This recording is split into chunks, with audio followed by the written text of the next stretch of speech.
So brief introductions. My name's Alyssa. I'm the Wellness and Diabetes Program Coordinator for the Cowlitz Indian Tribe, and I'm here in Longview, Washington, and I'm co-facilitating this with Nicole, and I'll hand it over to her to kind of take over. The whole thing. Oh. Hi, I'm Nicole. I am Alyssa's assistant, and I just help around with whatever needs helping. I've got some lovely projects happening. Don't let that spark any anxieties. So today our topic is going to be about time management and daily planning. So thinking about everything we have to do in a day or throughout the week can be really overwhelming and stressful.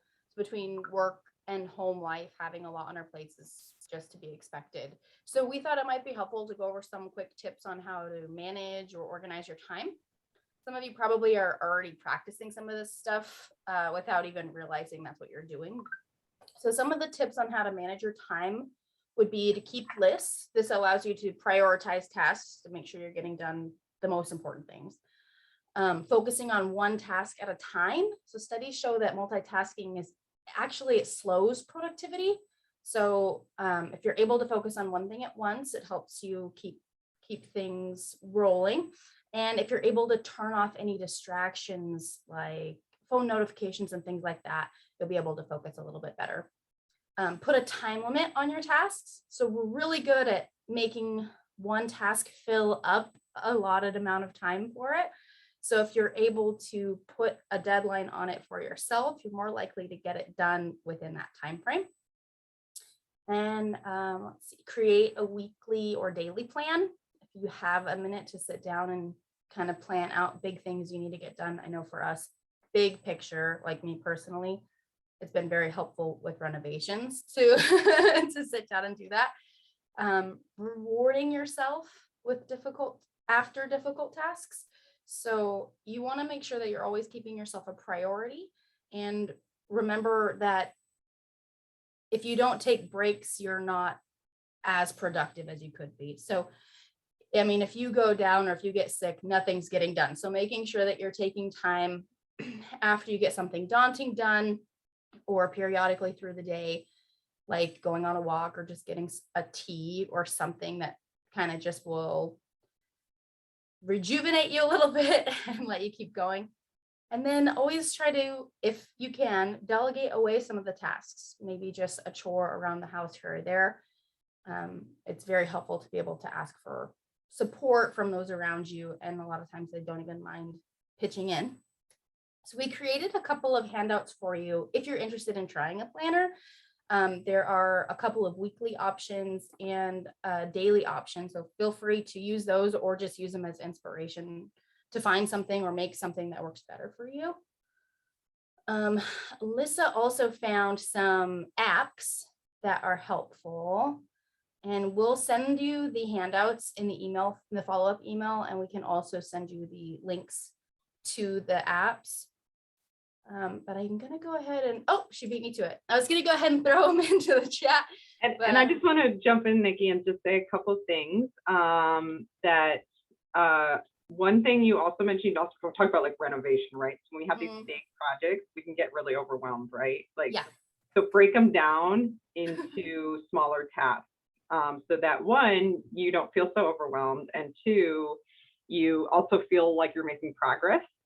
Because if our end task is like renovate the bathroom, you know, that won't be done for months. But if my first task is call the electrician, I'm like, yes, I did that today. You know, but that was a really important step, and it wouldn't have gotten done without it. So break it down into what we, you know, manageable tasks, and not only will you feel better and less stressed, but you'll also have like this full breakdown of this plan for this really, a task that would seem really unmanageable otherwise. Yeah. And just to go off a little more about what Nikki was saying too, about how if we don't take breaks, we're not productive. It's not just about getting sick in the future, it's right now. So like we have limited bandwidth. Well, maybe you guys don't. I have limited bandwidth, right? Like there's only so much that can happen here. And the longer you work without a break, you're going to slow down, right? You're going to become less productive. So we need that solid time to get into what we call flow. And that's like a real thing, right? Have you guys any creative people out there when they're in their creative process, or maybe you're a writer? It's called this mind state called flow. And we need to be in that, but we also need to take breaks. So we need to balance those two to be the most productive. Especially time outside is really helpful for bringing us back to our focus and back to that productivity. So that self-care is not just you being selfish at all. It's you also being the most productive you that you can be. So don't feel like you're wasting time by taking that break. It's actually beneficial for your progress. And I just want to reemphasize, Nikki said it really well, but asking for help, right? I know it's what, are we all women on this call? We're all women on this call. Ask for help, please. And I'm not being sexist here when I say that I've worked with a lot of men and women, and it's the women who express the difficulty often in asking for help, especially for stuff around the house and things like that. So you do not have to carry it all on your shoulders. I just watched Encanto for the first time finally. I don't know if you guys have watched that, but that song about pressure and being under stress and feeling like you have to carry the weight of the world on your shoulders. If you feel that way, you need to ask for some help, and that's going to help you be more productive too. Okay, yeah, and then the app. I love my app. We can do it all. I don't doubt it. You just won't end up very healthy than the other side.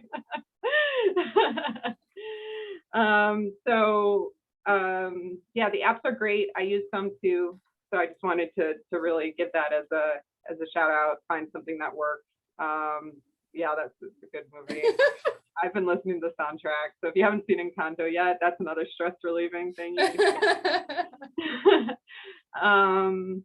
Nikki, did you want to go over the activity, or do you want me to? Oh, you can. Okay, so we thought we'd just spend about 5 minutes, our last of our 15, working on this a little. So either take out your to-do list if you have one, or maybe think about it if you don't, or maybe you can start even writing it. And one of the best ways to stay on target and feel accomplished and make sure you're doing the right thing is to prioritize, which Nikki talked about. So it's choosing that task that you most need to get done. And that's going to be your first thing you tackle. And if you can prioritize like that, you're going to feel a lot less overwhelmed. So take a moment, maybe start your to-do list, but really what I want you to do is star that one thing, that priority for your day, and start practicing prioritizing tasks in that way. And any reason at all, it could be your priority. Let's take a few minutes, and while you guys are working on this, I'll say you can watch Encanto Disney Plus. Yes. Thank you, Nikki.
All right, and as you guys wrap up or start to identify that priority, if anyone wants to share anything, either what that priority is for you or how you got there, or whether this was helpful, we could do that for a couple minutes before we launch into the social wellness part of this.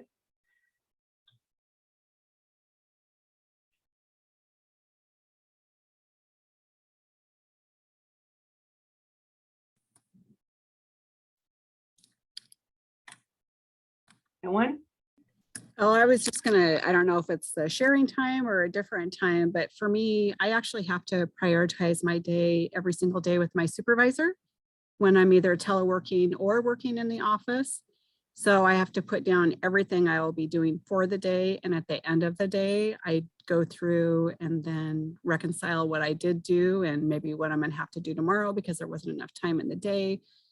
And so that kind of keeps me on track from 7 in the morning until 4:30 in the afternoon. And then I actually have a list and notes in several places in my house of lists and notes. And I try to take the sticky notes and make them into a list at the end of each night, because if I don't do that, then I stay awake wondering and worrying what I have going on for my own personal things other than work. So I actually try to, on my breaks and as soon as I get off work, to try to prioritize what's the most important thing I need to do for myself that's after work. So for me, I don't really have that time per se until the weekend to really do a majority of those lists, because sometimes they get pushed day to day, but I try to do the ones that have to be done right away and make sure I plan and keep those going and then just shove the other ones to another day. That's awesome. Sounds like you could be teaching this class, Tammy. You do great. No, but it's hard, like you say, it's hard to keep up with because not only, it's just my husband and I now, and we are in our home by ourselves, but I'm still the house cleaner, doing the dinner, working a full-time job, and, still trying to keep up with everything else. And we are transitioning from one house to another. So that's kind of been a little bit of a struggle the last couple months, but I can say I'm very happy that I'm going from a 2-story to a single story. So that is making me physically a lot better. Good. But it's a lot going on. Yeah. Well, thanks for sharing. Anyone else have some final thoughts about keeping lists, prioritizing, managing your time and day before we move on to some fun questions? I know for me personally, I don't do lists on a regular basis, but when I find myself really overwhelmed, I do. I stop and I write down a list, and it does help. But even writing down this list today, it's kind of like, am I writing a list for work? Am I writing a list for home? It turned into a list for home, and it helped. It's like, okay, this is really priority of what I need to get done. So it helped me today anyway. Yeah. But usually I'll wait until I'm way overwhelmed to do it. So I need to maybe work on that. Yeah, it's a good thing to get in the habit of doing daily, definitely. That way, just like Tammy was saying, you can move the things to the next day that didn't get done, but then prioritize and know what has to be done. I use an app, and I don't know if it's on the list. I use an app called Things, which I love. And it actually can work on my phone and on the computer and everything. And it allows me to make lists, check things off, move things from different days, prioritize, categorize. So for my brain, it works really well. All right, I'm going to stop recording. I'll hand it over to Nikki again to lead us in our social wellness.